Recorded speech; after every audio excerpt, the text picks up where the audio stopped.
The rain has a strange way of bringing back memories you thought you'd buried long ago. It was raining that morning too, the kind of steady drizzle that paints the world in gray and makes the heart ache for no reason. I sat by the window, an old woman now, wrapped in the same shawl I'd worn for years. The house was quiet, except for the soft tapping of raindrops against the glass and the rhythmic ticking of the clock on the wall.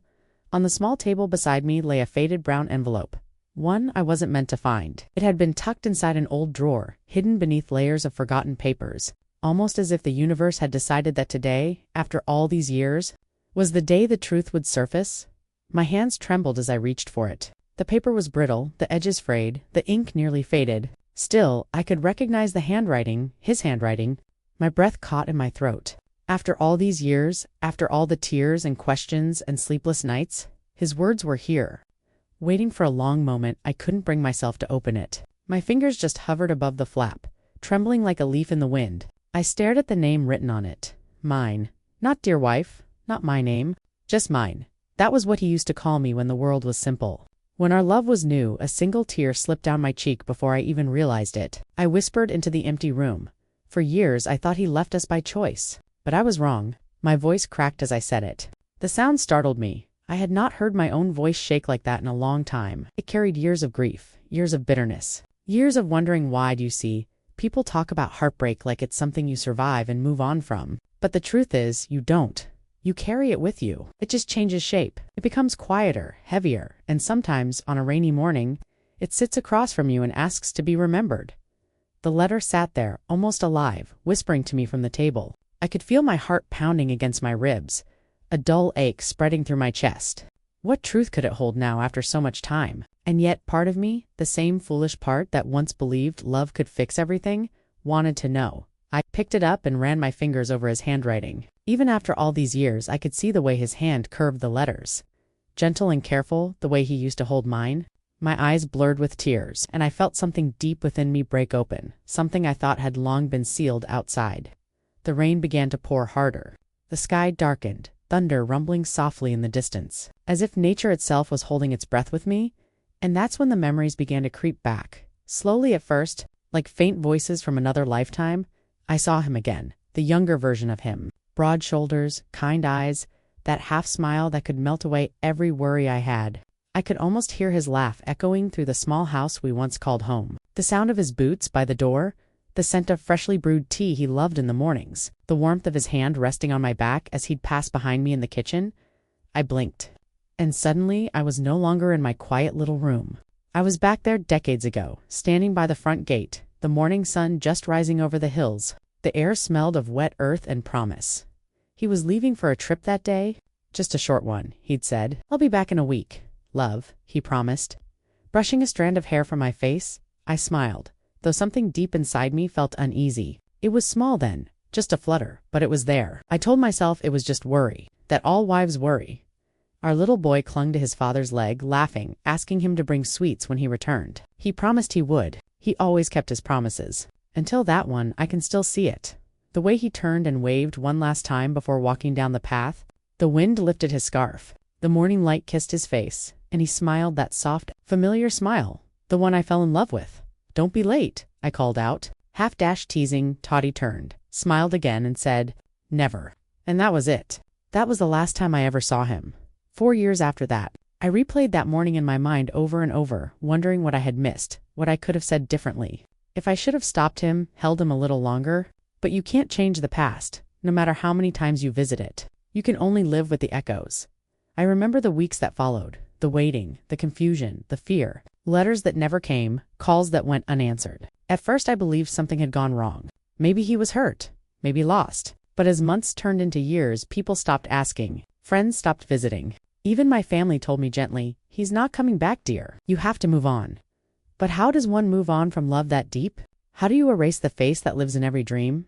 The voice that hums in your silence? The rain outside grew heavier, and I felt my chest tighten.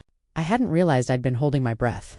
I placed the unopened letter on my lap and stared at it, my heart aching for the woman I once was, young, hopeful, waiting by the door for a man who would never return. I whispered into the quiet, you could have told me? Whatever it was, you could have told me. But of course, the letter said nothing. The house said nothing, only the rain answered steady, endless. Soft like forgiveness, I closed my eyes and let the memories wash over me. His laughter, our arguments, the warmth of his arms on cold nights, the promises whispered under the stars. It all came rushing back like a flood. Then, through the sound of rain, I heard my younger self again, calling out as he walked away. My voice from that day echoed in my head, bright, unaware, full of trust. If only I knew, I murmured, feeling the sting of tears in my eyes. If only I knew that day was our last for reasons I could never imagine. I pressed the letter to my chest and let out a shaky breath. Some part of me, the part that still loved him, even after everything, whispered that maybe, just maybe, this letter wasn't meant to hurt me. Maybe it was meant to heal what time never could. The rain outside softened into a drizzle. The thunder faded. I looked out the window again. The world seemed quieter, softer, as if waiting for me to open it. To finally face the truth, my fingers found the edge of the envelope once more. And as I began to peel it open, my heart whispered a prayer, not for the answers I sought, but for the strength to bear them, because deep down I already knew. Whatever was written inside, it would change everything I thought I knew about him and about myself. And so, as the rain slowed to a whisper and the clock ticked into the next hour, I finally broke the seal. The paper inside rustled softly, fragile, like the past itself, and before I could read a single word, one thought crossed my mind, clear and cold as the rain outside. This isn't the story I thought I'd been living all these years. If only I knew that day was our last. For reasons I could never imagine, before the shadows crept in, before the silence, before the unanswered questions, there was light. There was laughter, the kind that filled every corner of our little home and spilled out into the street. I still remember those mornings when the world felt brand new, when I would wake up to the smell of tea brewing and the sound of him humming softly in the courtyard. He wasn't a man of many words, but his presence was enough to calm every storm in me. When he walked into a room, it was as if everything found its balance again. His laughter, low and deep, was the kind that made you forget your worries for a while. I used to tease him that his eyes always gave him away. They carried kindness even when he pretended to be serious. We didn't have much, but we had enough. A small house with cracked walls, a patch of garden out front where I grew marigolds and mint, and a kitchen that always smelled of something warm and comforting. Every evening I would light a small oil lamp near the window, just the way my mother had done. It made the home glow in a way that felt alive, sacred almost. He worked long hours at the mill, but he never complained. His hands were rough. His clothes smelled faintly of dust and metal, but his smile never faded. He would walk through that gate each evening with a tired face and a heart full of stories. Stories about the people he met, the jokes the men told during lunch breaks, the dreams he had for us after dinner when our son had fallen asleep. We would sit outside under the old neem tree, letting the night air brush against our skin. Those were our quiet hours, the kind that make love feel eternal. We'd talk about silly things sometimes, what color to paint the kitchen, how our boy's first words sounded more like gibberish than mama. Other times, we'd dream bigger, about saving enough to buy a little piece of land, about building a home that would one day belong to our son. I still remember how his hand would find mine in the dark. He'd squeeze it gently, the way someone does when they don't want to say goodbye, even for the night. There was a warmth in that touch that I can still feel even now. After so many years, he was gentle. That was his greatest strength. Even when things didn't go his way, even when money ran short or the neighbors gossiped, he never raised his voice. Peace, he would say, is worth more than pride. Everyone in the neighborhood admired him. They said he was the kind of man you could trust with your life. The one who would stop to help an old man cross the road or give his meal to a hungry stranger. They said I was lucky, and I was, at least I believed I was. Our son Arif adored him. The moment he'd hear his father's footsteps in the evening, he'd run barefoot through the courtyard shouting, Abba's home, Abba's home. My husband would lift him high in the air, spinning him around until both of them were laughing so hard they could hardly breathe. I'd watch from the doorway, my heart swelling with something I couldn't quite name. Maybe pride, maybe gratitude, maybe love that ran so deep it scared me. Those were the golden years when everything felt certain. When the future looked like a promise written in sunlight on weekends, we'd visit the riverbank just outside town. He'd carry a small basket filled with food, and I'd bring a bedsheet to spread on the grass.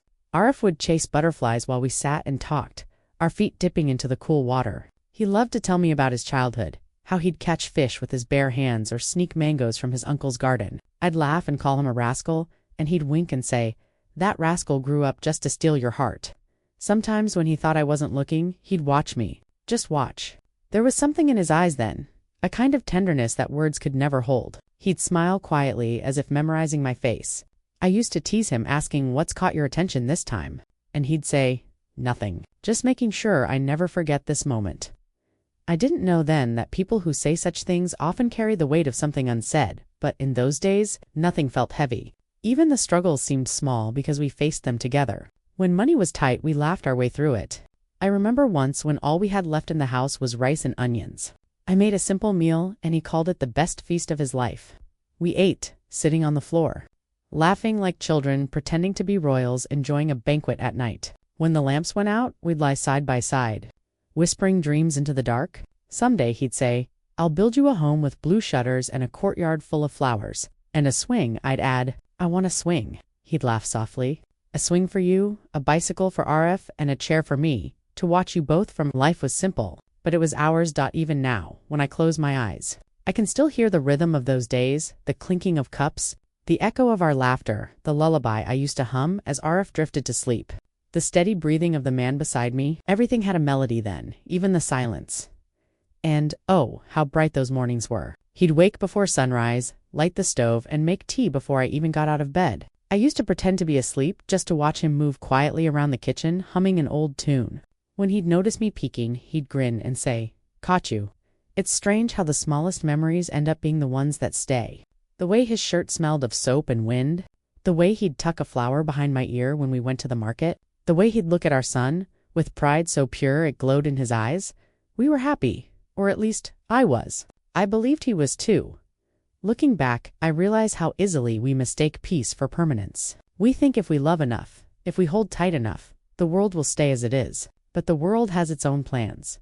There were moments, even in those perfect days, when I caught him staring off into the distance, quiet, thoughtful, as if his mind had wandered somewhere I couldn't follow. I'd ask if something was wrong, and he'd smile that same gentle smile and say, "Nothing at all, love." Just thinking, I wanted to believe him. I did. After all, what reason did I have to doubt? We had everything we needed, everything we dreamed of: love, a child, a home built on laughter. But sometimes, late at night, when he thought I was asleep, I'd hear him sigh deep and heavy, like a man carrying a secret too big for words. I told myself it was work, that he was tired. But even then, something inside me stirred uneasily. Still, I pushed it away. Love makes you blind to the shadows. You tell yourself that good men don't lie, that strong hearts don't falter, that the life you built together is unshakable. Those years were a song, one I can still hum by heart. A song of peace, of belonging, of believing that happiness once found would never leave. I thought we were unbreakable. I thought love was enough, but sometimes, even the calmest skies hide the coming storm. It began slowly, so slowly that at first I didn't even notice. That's how cracks always start, don't they? Small enough to ignore, gentle enough to excuse. But one day you look closely, and you realize the walls of your world are quietly splitting apart. He started coming home later than usual. At first he said it was work, just extra shifts, he'd tell me, brushing the dust off his sleeves and kissing my forehead with tired lips. "Don't wait up, love," he'd add, his smile thin, his eyes looking somewhere past me. I wanted to believe him. Of course I did. He had always been a hard-working man, honest and dependable, the kind who never complained even when life was heavy on his shoulders. So when he said he was busy, I nodded, forcing a smile, telling myself this was just a hard season that would soon pass. But nights began to stretch longer. The lamp by the window burned until it flickered out. The food on the table grew cold, and I sat alone, listening to the clock tick toward midnight at first. I'd reheat the food when I heard the gate creak open. Then I stopped bothering. He'd barely touch it anyway. He'd eat in silence, eyes heavy, mind elsewhere. Sometimes he'd forget to even say goodnight. It wasn't like him. He used to talk about everything, how his day went, the jokes his coworkers told, what he wanted to plant in the garden next spring. But lately his words came in fragments, short answers, long pauses, and then, eventually, silence. I started noticing little things. The scent on his shirt faint, but strange. Not the smell of the mill, not dust or oil or metal. It was softer, sweeter, like jasmine and rain. I tried not to think about it, but the thought stuck to me like a burr. I even asked him once, gently, trying to sound playful, "You smell different today. Someone at the mill wearing perfume?" He laughed, but it was too quick, too sharp. "Don't start imagining things," he said, waving it off. I told myself not to take it to heart. After all, what wife hasn't overthought a little? But at night, as I lay beside him, I could feel the space between us widening, invisible, but heavy as stone. RF noticed it too. Children always do. "Why doesn't Abba play with me anymore?" he asked one evening, clutching his wooden toy car. "He's tired, love," I said softly, smoothing his hair. "He works very hard. But even as I said it, I heard the weakness in my own voice. Sometimes, when my husband came home late, Arif would already be asleep. I'd watch him pause at the door of our son's room, just stand there watching him breathe. But instead of going in, he'd turn away quietly and disappear into the washroom the next morning. He'd be gone before the sun rose, his side of the bed cold. People in the neighborhood began to whisper. You know how small towns are, nothing stays hidden for long. One afternoon, I overheard two women outside the tailor's shop murmuring, "He's been seen near the station lately," one said. Always talking to that widow from the post office. The words sank like stones in my stomach. I wanted to run out there and silence them, to tell them they were wrong, that my husband wasn't like that. But instead, I turned and walked away, pretending I hadn't heard. When you love someone, denial becomes your shield, even when it cuts you from the inside. Days turned into weeks. I tried harder to hold us together. I cooked his favorite meals, pressed his clothes, even left little notes in his lunch tin like I used to. But he barely noticed. He'd smile faintly, pocket the note, and later, I'd find it crumpled and unread on the dresser. Then, one evening, something happened that I can never forget. I was sweeping the hallway when the postman came by, holding a letter addressed to me, or so I thought. My heart fluttered for a moment. Maybe it was something from my sister. But before I could reach for it, my husband stepped out of the gate. "I'll take it," he said quickly. The postman looked uncertain. "It's for your wife, I believe." "I'll give it to her," he insisted, his voice calm but firm. He slipped the envelope into his pocket and turned away before I could say a word. That night, I waited for him to hand it to me, but he never did. Days passed. The letter never appeared. I asked once, quietly afraid of sounding suspicious. "Did a letter come for me last week?" He looked at me too long before shaking his head. "No," he said flatly. "Nothing came." And just like that, the matter was closed, at least for him, but not for me. I lay awake that night, staring at the ceiling, feeling something cold bloom in my chest. It wasn't anger yet, just fear, confusion, and that hollow ache of being shut out. Love makes you blind, they say. And they're right. But it also makes you hopeful. You keep telling yourself, maybe it's nothing. Maybe he's just tired. Maybe it's all in my head. But deep down, you know when love starts to leave a room, you can feel it like the way a candle flickers just before it dies. Evenings lost their warmth. Meals turned into quiet rituals. Our conversations became practical, emotionless, about bills, groceries, the weather. He no longer asked how my day was, or what Arif learned at school. He looked through me, not at me sometimes. He'd go days without touching me. No hand on my shoulder, no kiss on my forehead, no gentle teasing like before. And when he finally did reach for me, it felt forced, like a duty, not desire. The house grew quieter even when all three of us were inside. The laughter that once echoed through the walls was gone, replaced by the soft hum of tension. One evening, Arif drew a picture of our family, 3 stick figures holding hands. But when I looked closer, I noticed his father's face had no mouth. "Why didn't you draw Aba's smile?" I asked. He shrugged. "He doesn't smile anymore." I couldn't find words after that. I just hugged him tight, hoping he wouldn't feel the tears that slipped down my cheek. And then there were the nights when he didn't come home at all. Once, twice, then more often. He'd return in the morning smelling faintly of smoke and that same unfamiliar perfume. I wanted to scream, to ask, to demand answers, but my voice would betray me before I even began. Instead, I just stood at the stove, stirring the tea, pretending not to notice how his shirt collar was stained with lipstick I'd never worn. It's strange how silence can destroy more than words ever could. One night, after dinner, I asked softly, "Are you happy?" He looked startled, as if the question had caught him off guard. "Why would you ask that?" I hesitated. "You seem far away lately." He frowned, then smiled a smile that didn't reach his eyes. "You think too much. Go to bed." That was the end of it. But something inside me broke that night. Later, when the house was asleep, I walked to the doorway, the same one where I used to wait for him every evening. The lamp cast a faint golden glow on the walls, and through the thin curtains, I could see his shadow in the next room, his shoulders hunched, his head bowed over something I couldn't see. For a moment, I didn't recognize him. The man inside that room, distant, secretive, burdened, felt like a stranger, and that was when it hit me. Somewhere along the way, I had lost him. Not suddenly. Not dramatically, but slowly, painfully. One silent evening at a time, I leaned against the doorway, my heart aching, the realization heavy in my bones. The man I once knew, the man who used to whisper promises under the stars, who used to hold my hand as if it was the only thing keeping him grounded. He wasn't here anymore. In his place stood someone else, someone I no longer knew, and as the clock struck midnight and the rain began to fall again outside, I whispered to the empty hall, "Who are you, my love?" But there was no answer, only silence, and the slow, quiet sound of a heart learning what it means to break. The morning he left was not loud, not stormy, not the kind of day you'd expect to remember for the rest of your life. No, it was quiet, eerily quiet. The sky was a pale blue, the kind that promises calm, and the birds outside my window sang as if the world hadn't just shifted beneath my feet. When I woke up, I noticed his side of the bed was cold. The sheets were smooth, as though he had taken his time folding them back, careful not to wake me. For a moment, I thought he was in the kitchen, maybe making tea the way he sometimes did when he couldn't sleep. But when I called his name, only silence answered. Then I saw it, the chair by the window, the one where he used to sit to tie his shoes before leaving for work. On it lay his shirt neatly folded. His favorite one? The pale blue with tiny white checks that I had ironed the night before, the one he always said made him feel put together. That folded shirt, it said everything his lips never did.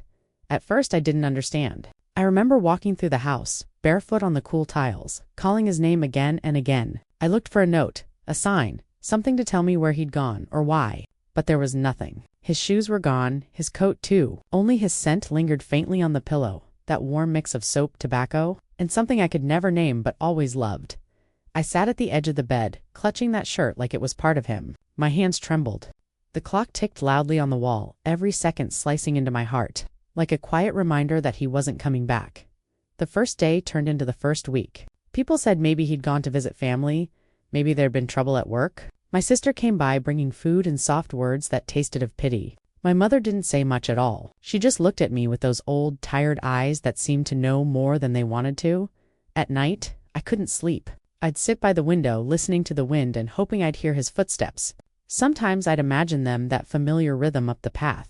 The door creaking open, his voice saying, "It's just me." But the nights stayed empty, and my hope began to fade. There were small, cruel reminders of him everywhere. His teacup still sat on the shelf, the rim faintly stained from his last sip. His comb rested on the dresser, a few strands of his hair caught between the teeth. The smell of his cologne still lingered in the closet, growing fainter each day. And then there was the letter. I must have written it a dozen times. Each time the words came out differently. Angry, pleading, broken. Why did you leave? What did I do wrong? Please come home. I folded and unfolded those pages until they tore at the edges. But I never sent them. Maybe I was afraid of what his silence would say back. The neighbors started to talk. They always do at first. It was whispers soft enough that they thought I couldn't hear. Poor thing. He just left her? Maybe there was someone else. I heard he was having trouble at work. Their words stung more than they should have, not because I believed them, but because each one carried a truth I wasn't ready to face. I didn't know my husband anymore. My son, our little boy, asked about him every night. "When will Papa come home?" he'd say, clutching his small pillow, eyes heavy with sleep. I'd force a smile, brush his hair back, and whisper, "Soon, sweetheart. He'll come soon." But each lie I told him carved a deeper wound inside me. Family came and went, offering help, offering advice, offering sympathy that felt like salt on a wound. Some said I should forget him. Others said I should be patient, that men sometimes need time to find themselves. But how could I forget a man whose laughter still echoed in these walls, whose touch still lived on my skin? One evening, my brother came to visit. He sat across from me, eyes serious, and said quietly, "You have to face it. He's not coming back." I wanted to scream at him to tell him he was wrong, that a wife just knows when something's still there. But even as I opened my mouth, the truth caught in my throat.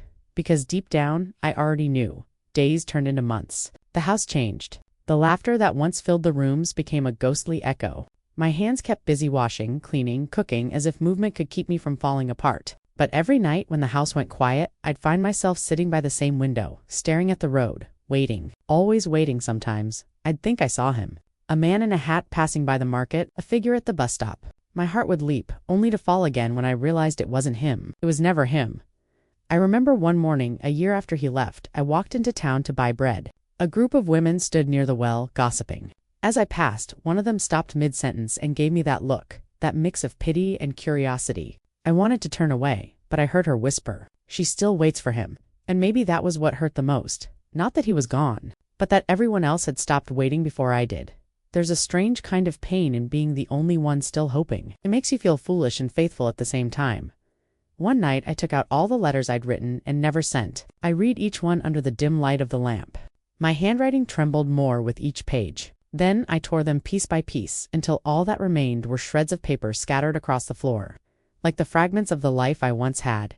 As the pieces fluttered down, I felt something inside me break, and something else begin to settle. The truth had been whispering to me for months. I had just refused to listen. He wasn't coming back, not because he couldn't, but because he didn't want to. That night, I sat in silence, the kind that wraps around you like a heavy blanket. Outside, the wind howled, shaking the window frames. I looked around the room, our room, and realized how much space there was now, how much emptiness a single person could leave behind. I ran my hand over the bed where he once slept, and whispered the words I had been holding inside for too long. He promised forever, and forever broke me. The tears came quietly, without warning, falling onto my hands.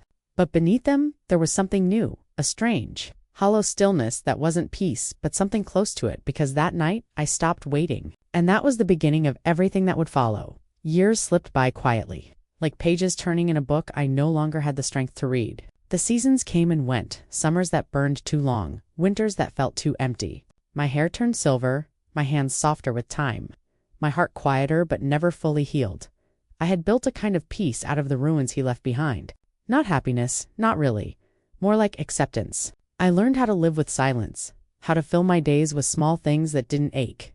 Tending to the garden, writing letters I never sent, watching the rain fall through the kitchen window. My son had grown up, built his own life, and I never spoke to him about his father again. Some things I thought were better left buried than one morning. Years after he'd vanished from my world, the postman brought a letter.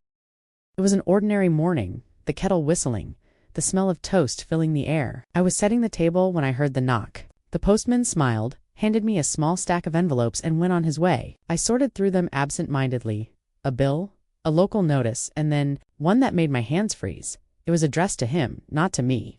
Not to Mrs. Just his name, written in that careful, looping script I hadn't seen in decades. The handwriting was hauntingly familiar. Not his. No. Softer, feminine. But there was something about it, something tender and deliberate, as though each stroke carried a memory I wasn't supposed to touch. The envelope was slightly worn, the paper yellowed around the edges, and the postmark a small coastal town I'd never heard of. Far from where we had ever lived for a long time, I just stared at it. My breath felt trapped in my chest. The world around me blurred. I don't know how long I sat there, the letter resting between my trembling fingers, afraid to open it and yet more afraid not to. Finally, I broke the seal. Inside was a single folded sheet, and a faint scent of lavender clung to it, a scent so gentle it almost broke me. I unfolded the paper, and in that moment, time stopped. Dear Mrs. Rahim, you don't know me, but I knew your husband in his final years. The words blurred for a moment, and I had to steady my breath before reading on. He spoke of you often, your kindness, your strength, your way of laughing softly when you didn't want anyone to hear. He never stopped loving you. I thought you should know that. My eyes burned. My hands trembled. The world began to tilt. He came to our town nearly 15 years ago. He was very ill then, though he tried to hide it. He said he left home because he didn't want his family to see him fade away. He wanted you to remember him as he was strong, capable, full of life. I pressed my hand against my mouth. My heart was pounding so loudly I could barely hear my own breath. He hadn't left because he stopped loving us. He left because he didn't want us to see him die. The letter went on gently, painfully, like a confession meant for both comfort and sorrow. He found work at the harbor when he could, though his body weakened each year. I met him when I was caring for my father at the same boarding house. We became friends, nothing more, I promise you that. I think he saw in me a listener, someone who wouldn't judge the way he spoke of you, of the life he lost, but cherished. When the pain grew unbearable, he often clutched a small photograph of you and your boy. He said it was all he ever needed. My tears fell freely now. Staining the page, he passed away last spring. Peacefully, his last words were your name. The letter ended with an apology. I hope I did the right thing in writing to you. I sat there for hours, the paper trembling between my fingers. The rain had begun to fall outside, slow and steady, as if the sky itself understood the weight of what I was feeling. For years, I had cursed him in silence. For years, I had built walls around my pain, convinced that he had betrayed me, abandoned me, forgotten our love. I had turned that belief into my truth, because it was easier to hate him than to imagine a reason that might still break my heart. And now, in one letter, everything I believed about my past had shifted. He hadn't left to escape me. He had left to protect me. I felt dizzy, remembering all the nights I'd sat by the window waiting for him. The mornings I'd whispered his name into empty air. The years I'd hardened my heart against his memory. All that time, he had been out there somewhere, not faithless, but dying alone. I thought about what kind of pain he must have carried to look into his son's eyes and choose to disappear. To love us enough to let us go. What kind of courage that must take? What kind of torment? I stood up, pacing the room, clutching that letter to my chest. Every object around me, the chair, the teacup, the faded curtains, suddenly felt different, as if they had been holding his ghost all along. And then I remembered the year before he left, the way he'd started to wince sometimes when he lifted heavy things, how he'd cough late at night, insisting it was just the cold, the moments he'd look at me with a softness that now felt like goodbye. I had seen it all. I had felt it all, but I hadn't understood that realization was the hardest part. I had judged him, I had hated him, and now I would have given anything to hold him just once more, to tell him I understood, that he didn't have to protect me from the truth, that I would have loved him through it all, no matter how much it hurt. I sat down by the window, where the rain streaked down the glass in soft, endless lines. The letter rested on my lap. The world outside was blurred and quiet, just like it had been the morning he left. But this time, I felt something shift inside me. A weight, yes, but also a release. I whispered his name into the still air. It felt strange after all these years, like calling out to a memory that still lived in some hidden corner of my soul. You could have told me, I said softly. We could have faced it together. And then, after a long pause, I whispered again, this time not in anger but in understanding. I forgive you. The wind outside seemed to carry my words away.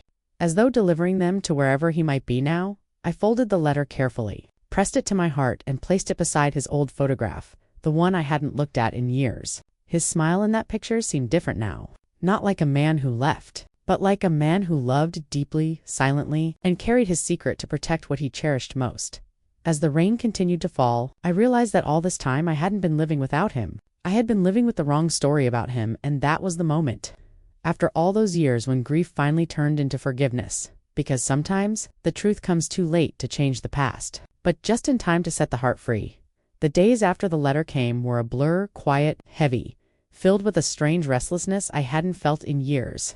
The words replayed in my mind over and over, like a haunting melody I couldn't silence. He didn't leave you. He was protecting you. I couldn't sleep.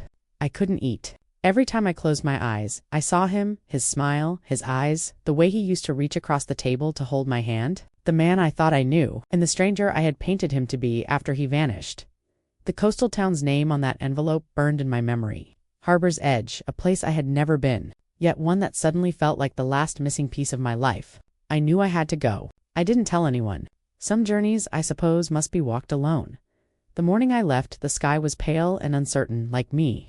I carried only a small suitcase, the letter, and his old photograph, the one where he stood beside the garden fence, his arm around me, both of us laughing as if time itself couldn't touch us. The train ride was long. Through the window, the world passed in blurs of fields, rivers, and fading sunlight.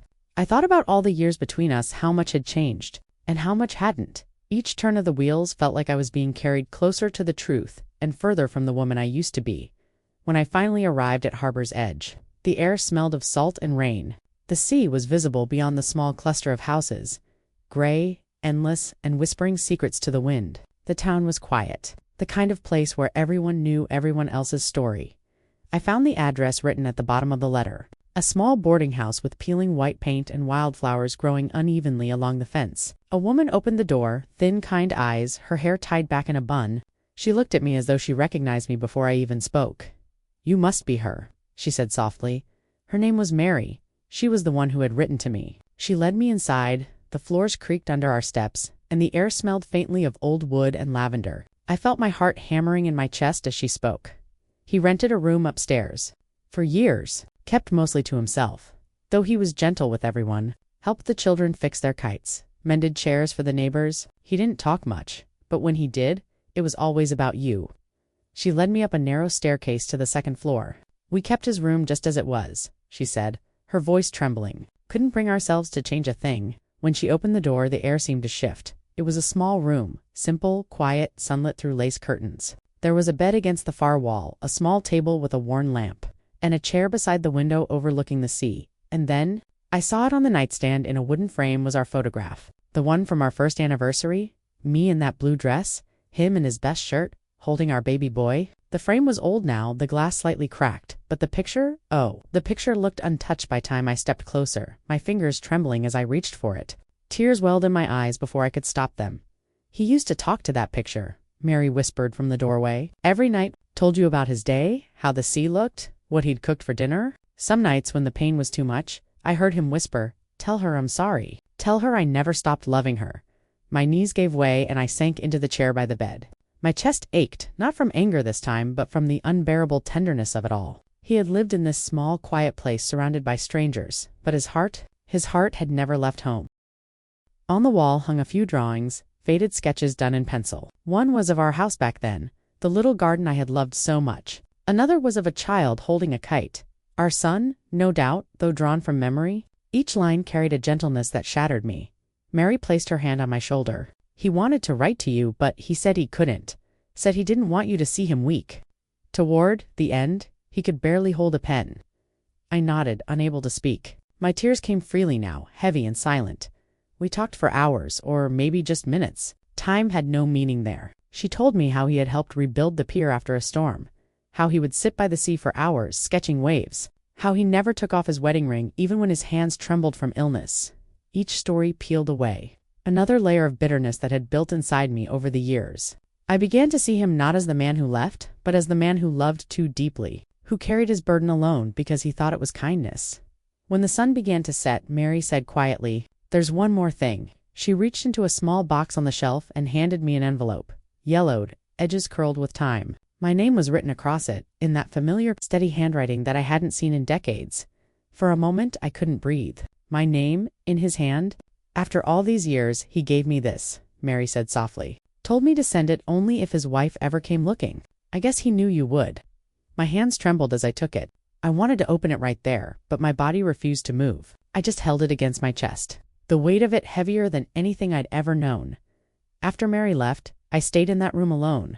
The sea murmured outside and the air was thick with memory. I sat by the bed, his bed, and looked around, trying to imagine him there. How he must have looked in those final days. How he must have thought of us, night after night. Finally, I opened the letter. Inside was a single page. His handwriting was slower now, uneven in places, but still undeniably his. "My dearest." It began. "If you are reading this, then I am long gone, and my silence has already hurt you more than I ever wished. I'm sorry, truly, I am. I thought I was protecting you from my sickness, from the sight of me fading away. I wanted your last memory of me to be whole, not broken." My eyes blurred with tears. I pressed the paper to my lips. "I never stopped loving you. Not for a single day. You and our boy were the light that made the pain bearable. I tried to write, but my words never felt enough. So I spoke to you instead every night, from this little room. Through the sound of the sea, I could almost hear his voice in those lines. Quiet, tender, the way he used to sound when we spoke under the stars.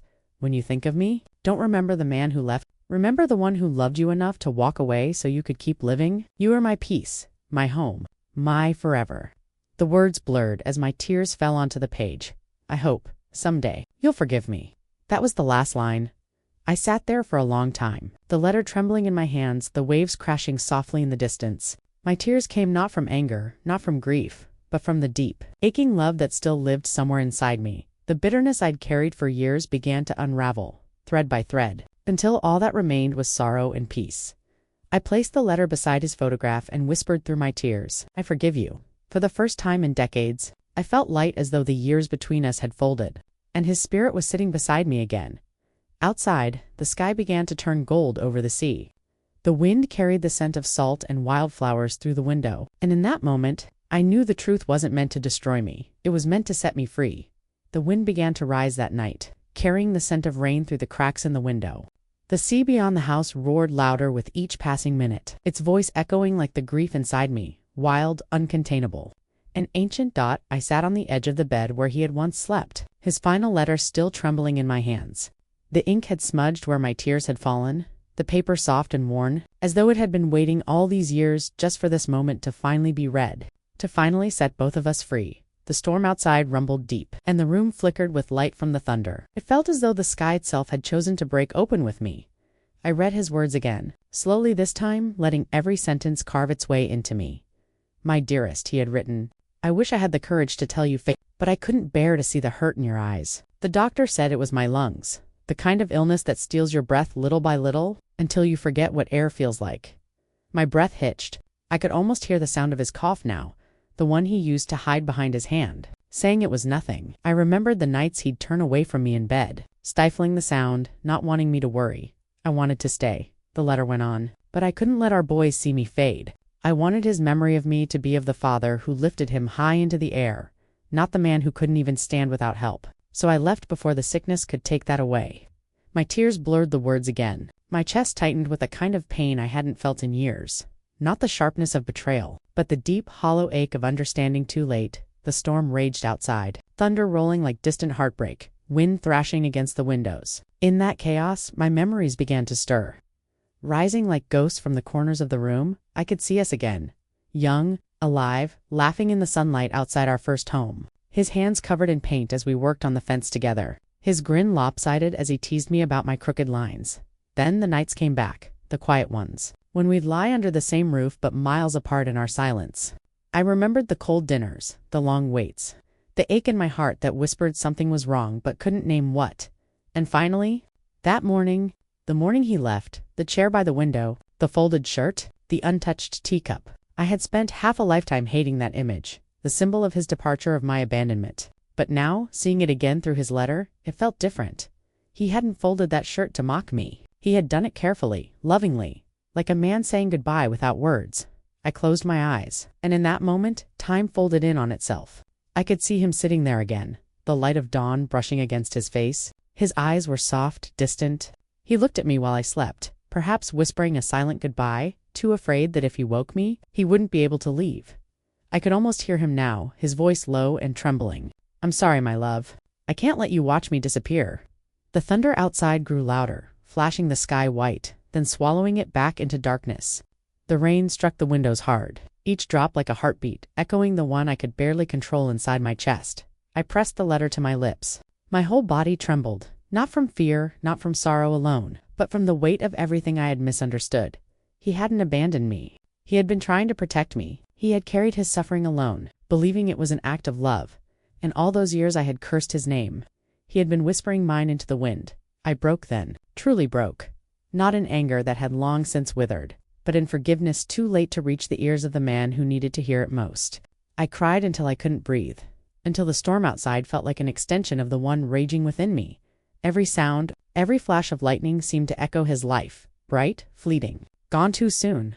I remembered our laughter under the old mango tree. When our son was just a baby, the way he'd swing him up and catch him mid-air, his laughter deep and full of life. I remembered the nights we'd dance in the kitchen when we thought no one was watching, barefoot and silly, humming old love songs off-key. And then I remembered the silences, the kind that lingered too long, when I knew he was hiding something but didn't dare to ask. Maybe part of me had always known he was fading. Maybe love had blinded me not from the truth, but from its acceptance. I stood by the window and watched the sea churn in the darkness. The waves crashed violently against the rocks, spraying mist high into the air, as if even the ocean couldn't contain its sorrow. My reflection in the glass looked like a stranger, eyes red, hair streaked with silver, face lined with all the years I had spent waiting for answers. And then, quietly, I spoke aloud to him, to the storm, to the ghost that had never truly left me.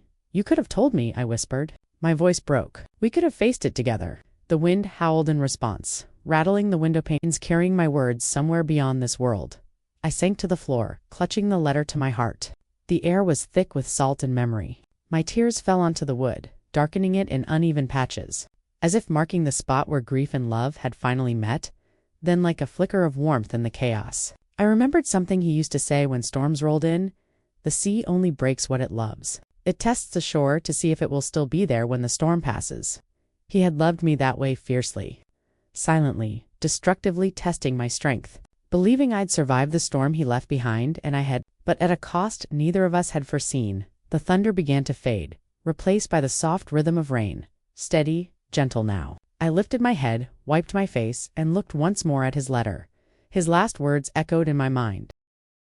"When you think of me, don't remember the man who left. Remember the one who loved you enough to walk away." I traced those lines with my fingertips, every stroke of ink a pulse of the life we once shared. I stood again, walked to the window, and unlatched it. The wind swept in, cool, briny, alive. The rain kissed my skin, mingling with the last of my tears.